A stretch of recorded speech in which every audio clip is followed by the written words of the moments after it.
우리 다 같이 사도신경으로 신앙 고백하심으로 6월 23일 새벽 예배를 하나님께 드리겠습니다. 나는 전능하신 아버지 하나님 천지의 창조주를 믿습니다. 나는 그의 유일하신 아들 우리 주 예수 그리스도를 믿습니다. 그는 성령으로 잉태되어 동정녀 마리아에게서 나시고 본디오 빌라도에게 고난을 받아 십자가에 못 박혀 죽으시고 장사된 지 사흘 만에 죽은 자 가운데서 다시 살아나셨으며 하늘에 오르시어 전능하신 아버지 하나님 우편에 앉아 계시다가 거기로부터 살아있는 자와 죽은 자를 심판하러 오십니다. 나는 성령을 믿으며 거룩한 공교회와 성도의 교제와 죄를 용서받는 것과 몸의 부활과 영생을 믿습니다. 아멘.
하나님 말씀은 시편 78편 40절에서 55절까지 말씀입니다. 한 목소리로 봉독합니다. 그들이 광야에서 그에게 반항하며 사막에서 그를 슬프시게 함이 몇 번인가. 그들이 돌이켜 하나님을 거듭거듭 시험하며 이스라엘의 거룩하신 이를 노엽게 하였도다. 그들이 그의 권능의 손을 기억하지 아니하며 대적에게서 그들을 구원하신 날도 기억하지 아니하였도다. 그때에 하나님이 애굽에서 그의 표적들을 수완들에서 그의 징조들을 나타내사 그들의 강과 시내를 피로 변하여 그들로 마실 수 없게 하시며 스파리 떼를 그들에게 보내어 그들을 물게 하시고 개구리를 보내어 해하게 하셨으며 그들의 토산물을 황충에게 주셨고 그들이 수고한 것을 메뚜기에게 주셨으며 그들의 포도나무를 우박으로 그들의 뽕나무를 서리로 죽이셨으며 그들의 가축을 우박에 그들의 양떼를 번갯불에 넘기셨으며 그의 맹렬한 노여움과 진노와 분노와 고난 곧 재앙의 천사들을 그들에게 내보내셨으며 그는 진노로 길을 닦으사 그들의 목숨이 죽음을 면하지 못하게 하시고 그들의 생명을 전염병에 붙이셨으며 애굽에서 모든 장자 곧 함의 장막에 있는 그들의 기력에 처음 것을 치셨으나 그가 자기 백성은 양같이 인도하여 내시고 광야에서 양떼같이 지도하셨도다. 그들을 안전히 인도하시니 그들은 두려움이 없었으나 그들의 원수는 바다에 빠졌도다. 그들을 그의 성소의 영역 곧 그의 오른손으로 만드신 산으로 인도하시고 또 나라를 그들의 앞에서 쫓아내시며 줄을 쳐서 그들의 소유를 분배하시고 이스라엘의 지파들이 그들의 장막에 살게 하셨도다. 아멘. 한 주간을 시작한 여러분들에게 하나님의 긍휼과 은혜가 함께 하시기를 주님의 이름으로 축복합니다.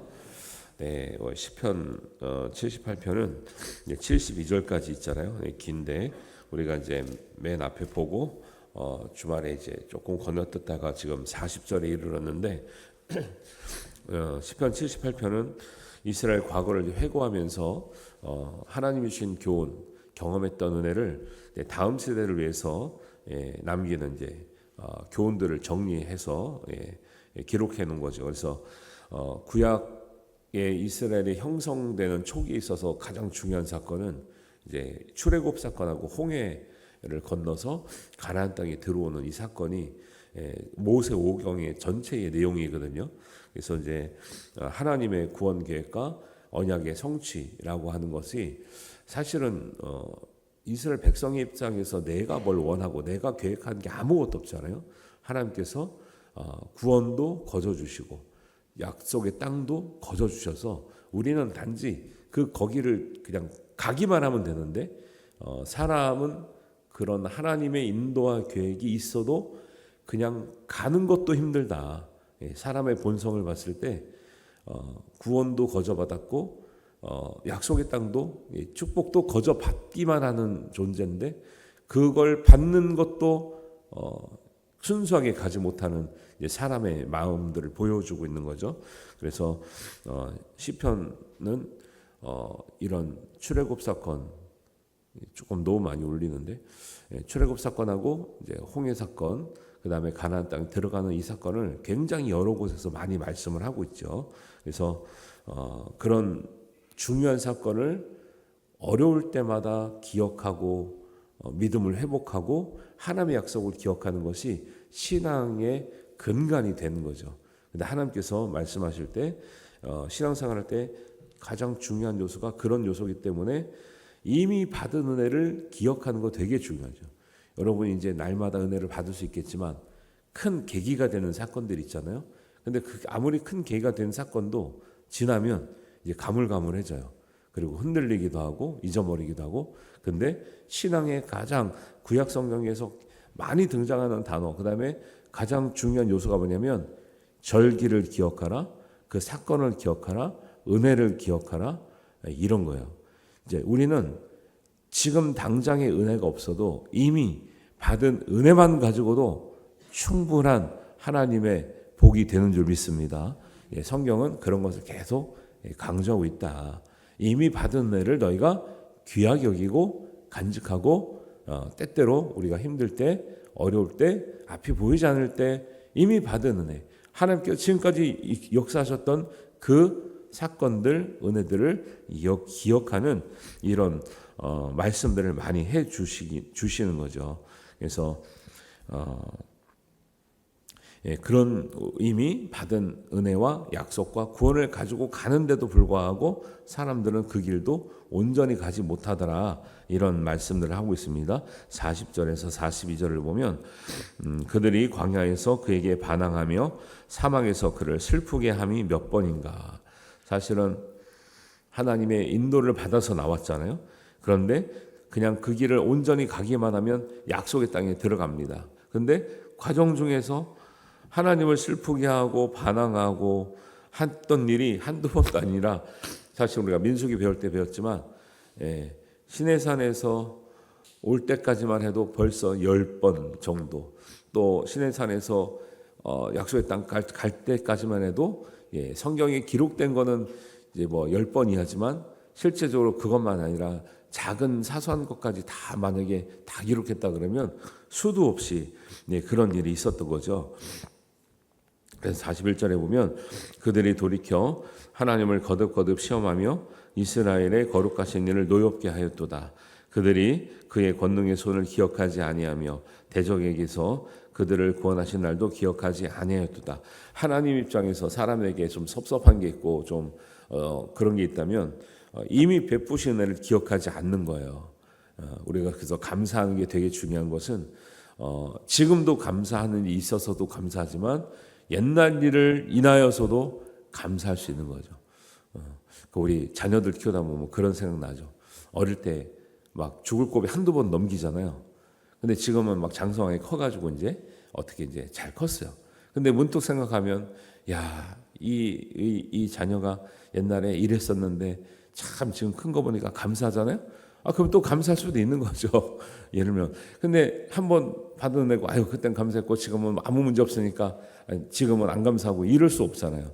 근데 사람이 그 의미를 생각하면 모든 것이 하나님의 은혜인데 사람들은 그런 걸 잊고 지금 불편한 것만 생각하더라는 거예요. 근데 우리도 그렇지만 이스라엘 백성은 보세요. 우리가 진짜 홍해가 갈라지는 그 광경을 봤다 그러면 여러분 우리 뭐든지 다 할 것 같잖아요. 하나님 위해서요. 근데 사람은 또 그렇지도 않은 거예요. 그러니까 사람 마음이라는 게요. 이 충성심이라는 거, 은혜를 기억한다는 게요. 굉장히 하나님 마음 같지 않아요. 하나님은 그 정도의 역사를 보여줬으면 사람들은 영원히 변하지 않고 영원히 믿음이 강하고 영원히 흔들리지 않을 것 같은데 사람은 그렇지 않더라. 그럼에도 불구하고 큰 기대가 아니라 최소한의 우리의 책임과 성실을 보여줘야 될 것은 보여줘야 되는데 사람은 그렇지 못한 모습들을 보여줬기 때문에 하나님은 그럴 때마다 너희가 하나님께 받은 은혜가 얼마나 귀하고 큰지를 항상 기억하라 말씀하고 있죠. 그래서 하나님은 백성들이 이스라엘 백성들이 그걸 기억하지 못하기 때문에 어디까지 가서 소환을 하냐면 너희들이 출애굽하기 전 상황을 한번 생각해 봐라. 너희들이 출애굽 나오기 전에 어떤 일이 있었냐? 어떤 일이 있었죠? 백성들을 보내달라고 하니까 안 보내주니까 10가지 재앙이 있잖아요. 그 10가지 재앙도 상상할 수 없는 하나님의 초자연적인 역사거든요.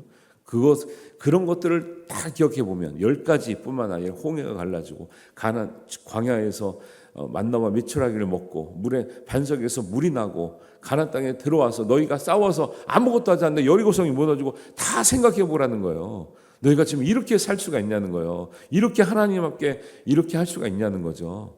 이런 얘기를 이제 쭉 하고 있어요.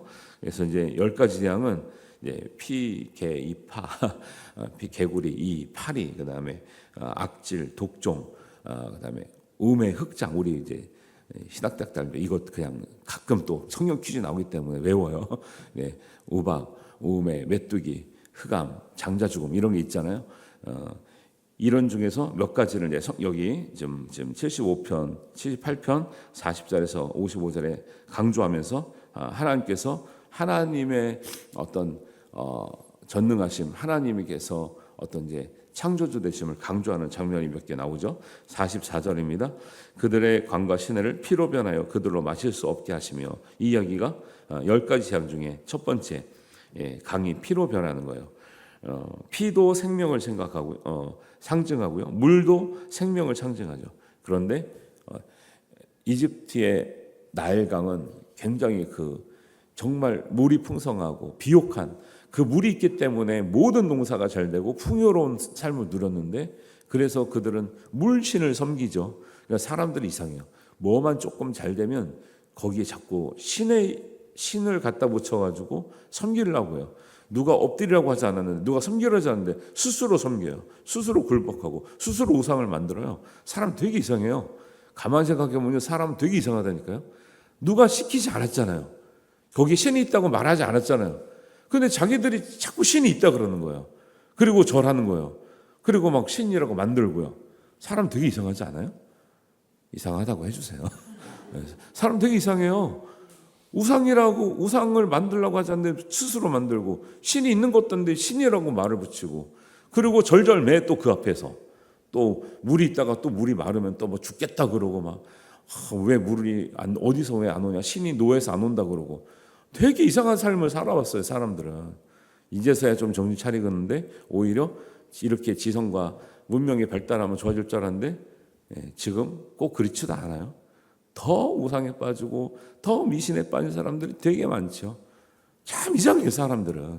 그죠? 그러니까 우리만 멀쩡해. 우리만 멀쩡해. 이게 정말 제대로 된 하나님을 깨닫고 다른 것은 신이 아니라는 걸 깨닫고 진리를 따라가는 사람이 많지 않다라는 것을 또 알아요. 그래서 피와 물은 생명을 상징하는데, 그 피와 물이 상징하는 생명을 다스리시는 분은 오직 하나님밖에 없다는 것을 강조하는 거예요. 너희가 그 생명이라 생각하는 그 강이 생명이라 생각하는 피가 섞였잖아요. 물에 피가 있으니까 생명이면 생명이 풍성해야 되는데 너희 금을 먹을 수 있냐?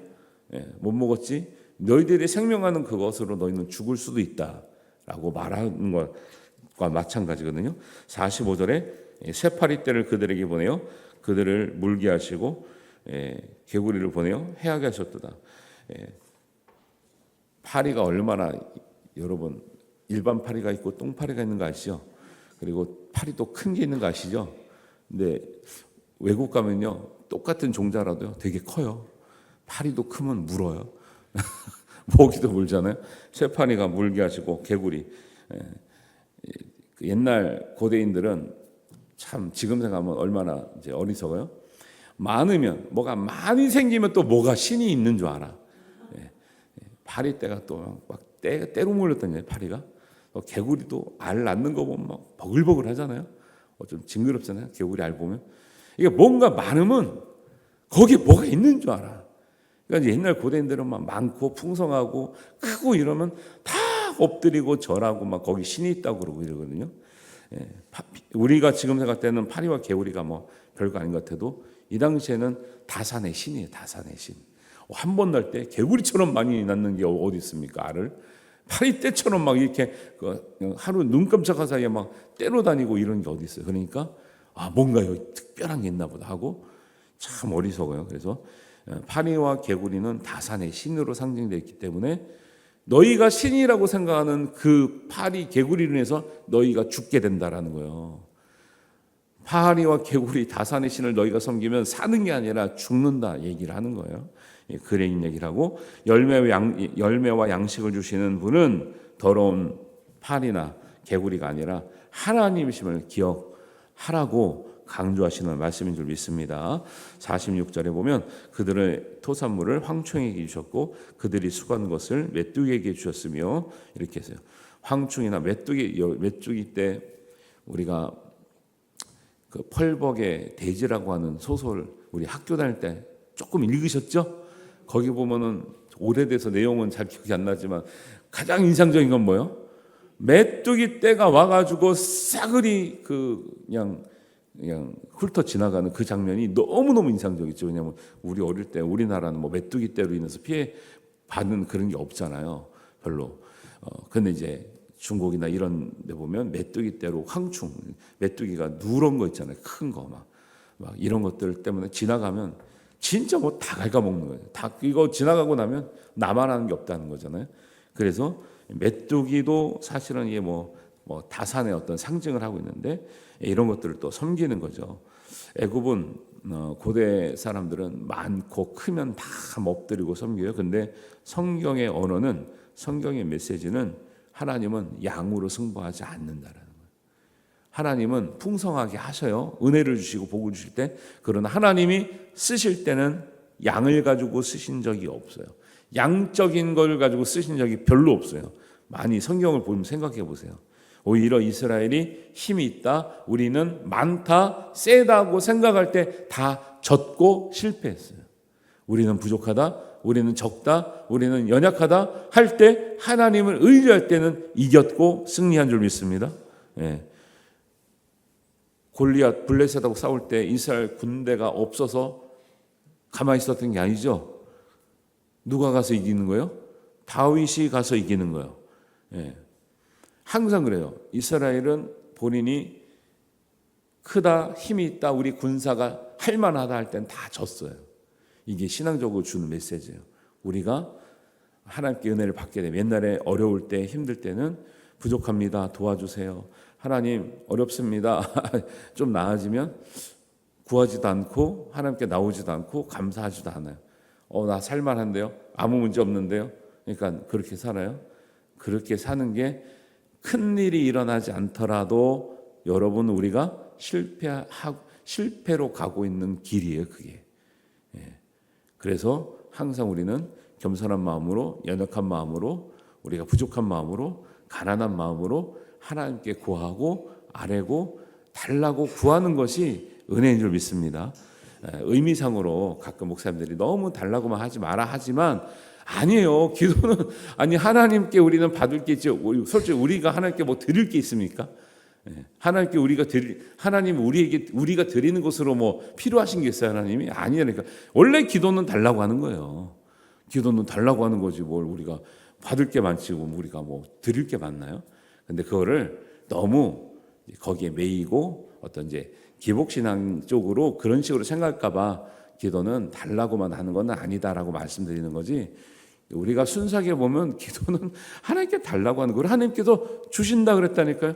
주시니까 너희 구하라 그랬어요. 그래서 여러분 담대하게 부르짖어 구하시기를 바랍니다. 예. 그런 것도 이제 말씀을 들을 때 잘 생각하셔요. 잘 생각하셔요. 예. 그런 것들을 지혜롭게 생각하셔야죠. 예. 그래서 하나님은 축복은 풍성하게 주시는데 하나님이 결정적으로 역사하실 때는 반드시 양적인 것으로 이루시고 성공하시게 한 게 아니라 오히려 하나님께서 양보다 질, 그 다음에 우리의 시간의 양이나 세월의 양이나 어떤 숫자의 양보다 충성과 믿음을 통해서 하나님 역사하시는 줄 믿습니다. 이런 것도 귀하게 생각하시고 가야 되죠. 그래서 그 근거되는 말씀은 신명기 32장 30절, 여호와께서 그들을 내주지 아니하셨더라면 어찌 하나가 천을 쫓으며 둘이 만을 도망하게 하였으리요. 하나님이 역사하시면 하나가 천을 쫓고 둘이 만을 도망하게 하시는 일도 있을 줄 믿습니다. 여호수아 23장 10절입니다. 너희 중 한 사람이 1000명을 쫓으리니 하나님은 한 명을 가지고 1000명을 쫓게 하셨어요. 그런 역사를 계속 베풀어 주셨단 말이에요. 근데 우리가 여유 있다 해가지고 야 조금만 가서 하자, 아이성 칠 때 조금만 가자 했더니 실패했어요. 최선을 다하는 거죠, 항상. 이사야 60장 22절입니다. 그 작은 자가 1000명을 이루겠고 그 약한 자가 강국을 이룰 것이라. 때가 되면 나 여호와가 속히 이루리라. 할렐루야. 보세요. 여러 군데에서 하나님은 하나가 천을, 둘이 만을, 한 사람이 1000명을, 작은 자가 1000명을, 약한 자가 강국을 이룬다 그랬죠. 예. 그래서 우리가 지금 연약하더라도, 지금 작더라도 걱정하지 말고 믿음으로 구하시고 일어나시기를 주님의 이름으로 축원합니다. 그래서 하나님은 애굽의 모든 장자가 죽을 때에도 이스라엘의 그 강했던 장자는 죽이시고 연약했던 이스라엘 장자는 살리셔서 출애굽을 하게 하셨던 그런 은혜를 베풀어 주심을 51절 52절에 말씀합니다. 애굽에서 모든 장자 곧 함의 장막에 있는 그들의 기력에 처음 것은 치셨으나 그가 자기 백성은 양같이 인도하여 내시고 광야에서 양떼같이 지도하셨도다. 그리고 하나님은 홍해까지 갈라주시고 대적들은 빠지고 하나님의 백성은 홍해를 걸어 나오게 하시고 얼마나 대단한 일입니까? 53절 54절입니다. 그들을 안전히 인도하시리니 그들은 두려움이 없었으나 그들의 원수는 바다에 빠졌도다. 그의 성의 영역 곧 그의 오른손으로 만드신 산으로 인도하시고 55절 또 나라를 그들의 앞에서 쫓아내시며 줄을 쳐서 그들의 소유를 분배하시고 이스라엘의 지파들이 그의 장막에 살게 하셨도다. 결국 하나님께서는 가나안 땅까지 인도하시고 가나안 땅을 12지파에게 아주 골고루 배분하시는 일까지 다 하나님이 하셨던 일인데 이거를 다 보고도 너희들 그렇게 살 수 있냐? 너희들 그렇게 믿을 수 있냐? 라고 한번 이제 반문하면서 너희들의 잘 하나님 베푸신 은혜를 기억하여 후손들에게 잘 물려주고 잘 신앙을 전수해라 하는 이제 말씀을 이제 하고 있는 거죠. 가장 중요한 것 지금 받는 은혜도 중요한데 이미 받은 은혜를 여러분 생생하게 기억하시길 바래요. 그래서 제가 여기 가서는 이제 시간이 없어서 간 적 없지만 우에 있을 때는 가끔 제가 청년 시절에 많이 다녔던 기도원을 가끔 한번 가봅니다. 그리워요 그 시절이. 그리고 여기서 얼마나 큰 은혜를 받았는가 한번 이제 새기기 위해서 지나가 봐요. 딴 데 가다가도 그러면 참 그 은혜도 되고 참 여기서 그때 그랬구나. 비가 오는 날도 전나무 숲에 들어가서 아니면 큰 집회하면서 참 밤을 새면서 그런 은혜를 기억하고 힘을 내고 또 어려워도 견디고 그런 거 있거든요. 여러분들 다 그런 추억이 있잖아요. 기억하시고 감사하시고 그 은혜를 생생하게 간직하시는 은혜가 있기를 바랍니다. 그 은혜로 살아가는 우리 성도님 되시기를 주님의 이름으로 축원합니다. 하나님 아버지 은혜를 감사합니다. 우리가 베푸신 은혜, 받은 은혜가 많건만 우리가 기억은 상처만 기억하고 또 우리가 원망만 기억하고 또 어려웠던 것만 기억합니다. 하나님 은혜가 전부가 되게 하여 주시옵소서. 은혜만 기억하게 하여 주옵소서. 항상 감사로 살아가는 우리 삶이 되게 하여 주시옵소서. 기억하여 그 은혜를 기억하여 우리 주변에 전할 뿐만 아니라 우리 후손들에게도 잘 기억하며 간직하며 그 은혜를 잘 전달할 수 있는 우리의 믿음의 사람들이 되게 하여 주시옵소서. 한 주간 살아갈 때도 하나님 날마다 은혜 넘치는 우리 삶에 되게 하시고 복되고 건강한 우리 일터와 가정 되게 하여 주시옵소서. 예수님의 이름으로 기도하옵나이다. 아멘. 하늘에 계신 우리 아버지, 아버지의 이름을 거룩하게 하시며 아버지의 나라가 오게 하시며 아버지의 뜻이 하늘에서와 같이 땅에서도 이루어지게 하소서. 오늘 우리에게 일용할 양식을 주시고 우리가 우리에게 잘못한 사람을 용서하여 준 것 같이 우리 죄를 용서하여 주시고 우리를 시험에 빠지지 않게 하시고 악에서 구하소서. 나라와 권능과 영광이 영원히 아버지의 것입니다. 아멘.